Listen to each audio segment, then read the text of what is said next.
Back in the early 1990s, way before I was even thinking of starting Australia's first Islamic superannuation fund, I was 22, studying law and driving a taxi.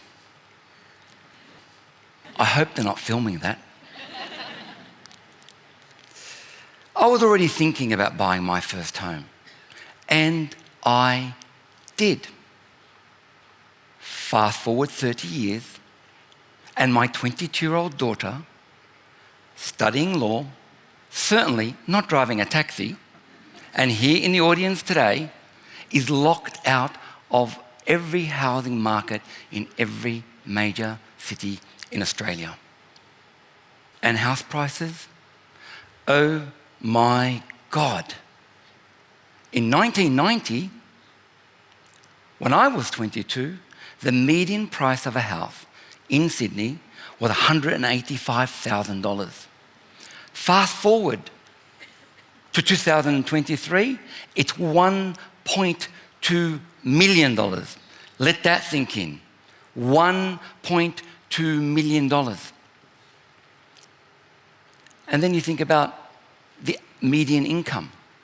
The median income in Australia in 2023 is $65,000 or $1,250 a week. So when you put those two figures together, 1.2 million for the median price of a home and $65,000 for the median wage, well, only 0.1% of you can afford to comfortably buy a home. 0.1%. So that means you, madam, and you, sir, are the only people here that can buy a home. And what do I mean by comfortably? Well, I mean paying the mortgage and not starving. More technically, I mean not paying more than 30% of your pre-tax income toward your monthly mortgage payment. Otherwise, there's this thing called mortgage distress, where you simply cannot operate. Now, I think we need a bit of this. Have you got any tablets for me? Okay. The next question is, what is the situation on a national level in Australia? Well, I described the Sydney level to you, but from an Australian national perspective, the figure is slightly better at 18.3%. So what that means is only, if you're on a median wage, only 18.3% of Aussies can comfortably afford to buy a home. Now, I'm repeating these figures very carefully because they talk to the adversity of the situation, and it's not getting better any time soon.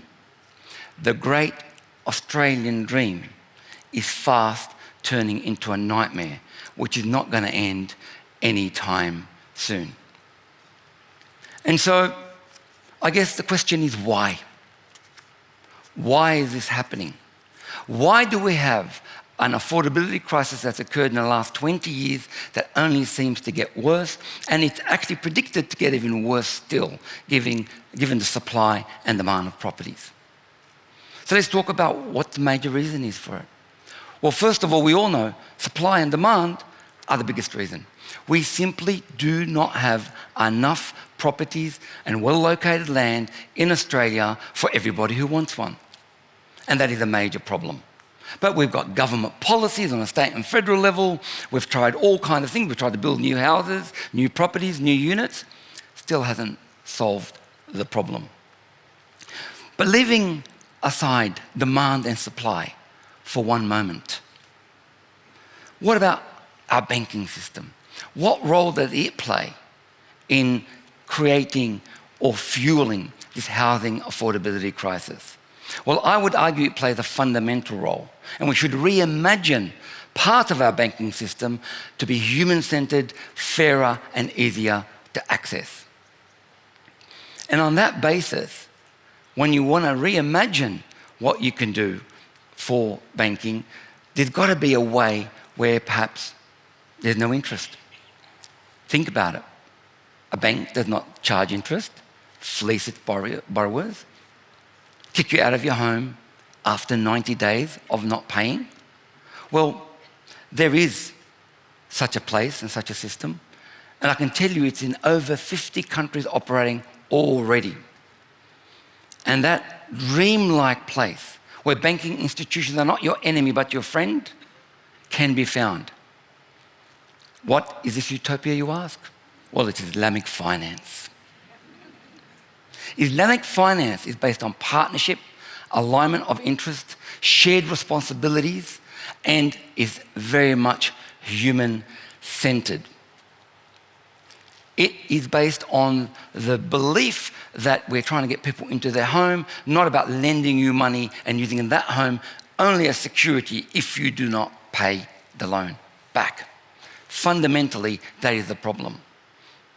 The other problem that I'll mention is that, which Islamic finance actually responds to, is that under our current system, we cannot share the economic or capital gain or return on the property price that are ever increasing.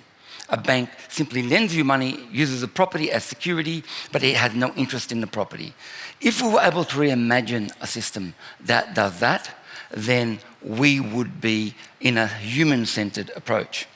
Now I ask you a couple of questions. You might think, well, that's great, mate, but I'm not Muslim. It is for Muslim and Islam and all those mob. Well, the answer is you don't have to be a Muslim. In fact, globally in the global financial market, Islamic finance is one of the highest growing sectors at 4.1 trillion. I want to say that carefully. 4.1 trillion in 2021, scheduled to grow by at least 50% in 2026. And the majority of investors in Islamic finance are not Muslim. They simply like the ethics, the transparency, and the practice, and of course, the outcomes, the return, because they're investors after all. What if I tell you that it's not only in 50 countries, but Islamic finance is not only in the Middle East and Southeast Asia, i.e. Malaysia, Indonesia, etc., even though it does exist there. What if I told you that Islamic finance already exists in Singapore, South Africa, Luxembourg, and the UK? All these Western jurisdictions have made the changes to their rules to allow Islamic finance to thrive and are reaping the benefit. Even King Charles approves. I'm not kidding, he actually really supports Islamic finance. So, what is Islamic finance? What is this thing we're talking about? Well, Islamic finance is based on the Islamic law tenets of the Holy Quran, or simply the rules in the Muslims' equivalent of the Bible, the Holy Quran. It had three main tenets. Number one, money has no value within itself.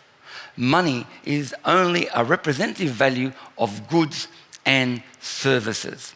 And number two, money should not make money, if you believe in number one. All interest, giving and receiving, should be avoided. And number three, investment and activities in harmful industries should be avoided. So no investment in tobacco, armaments, pornography, alcohol, banks and insurance companies, anything that gives or takes interest. These are the principles of Islamic finance, and it supports a partnership-like system where the buyer and the borrower and the banking institution have a partnership. And you might say, well, that's great, mate. That really sounds really awesome. So well, how does it actually work? Tell me. So let me put it in the plainest of English that I can and differentiate that against what we have today. You go to you go and buy a house, you go to an Islamic banking or financing institution, and you buy a property for $1 million. The bank puts in $800,000, or the institution, and you put in $200,000. You're with me at the moment? Good. Unlike traditional setups, you're actually a partnership with the banking institution. They own 80% and you own 20%. You move into the property and you jointly own the property and you happen to own 20% of it. You move into the property and you pay rent to the bank. You also pay down the principal or equity over a period of time. And as you pay it down, you own more and more and more of the property. So it's a shared equity principle. Let's say in 10 years' time, you decide to sell the property and you sell it for $2 million. The loan is $600,000, so you've made a profit of what? After paying back the bank, $1.4 million, you divide it in half with the banking institution. It's a partnership. What does that mean and why is that important? Well, it encourages responsible lending. It discourages excessive risk-taking by the banks. So where they just look at your property and say, oh, look, whether you can borrow or not, I'm just going to satisfy the regulators, but I don't care whether you can borrow or not, because I'm going to sell your property and take the money back. But it also has other principles about being human-centered and being fair, equitable, and just. Now, you may say, why hasn't this been done in Australia before? Well, there's been many reports recommending it, like the UK. It's not present now, it will take 2 to 3 years, but it can happen and it can be a solution to the housing affordability crisis, or at least part of it. The 3 main barriers as I see them is 1, stamp duty. We need to abolish stamp duty. State governments would hate that. Don't clap. State governments would hate that, but it would be good for the customer. Because as you move the ownership of property from one to the other, you need to pay stamp duty. Number 2, bank valuations. All of a sudden, it's no desktop thing where I just see what the property is. If I can get 50% of it, because I'm going to sell it and I don't care what I sell it for, if you don't pay me, you're a partnership. You really look at it because you own 80% of it to start with. And number 3, the legal and regulatory issues about changing parts of the credit code and making other simple changes that will allow the banking model to start. So, if I can leave you with one takeaway today, that would be to get curious about Islamic finance and imagine a world where we can embrace a human-centered approach to get more Australians into houses quickly, and also to give current and future generations of Aussies the ability to live the Aussie dream that we all deserve. Thank you very much. Assalamu alaikum wa rahmatullah wa barakatuh.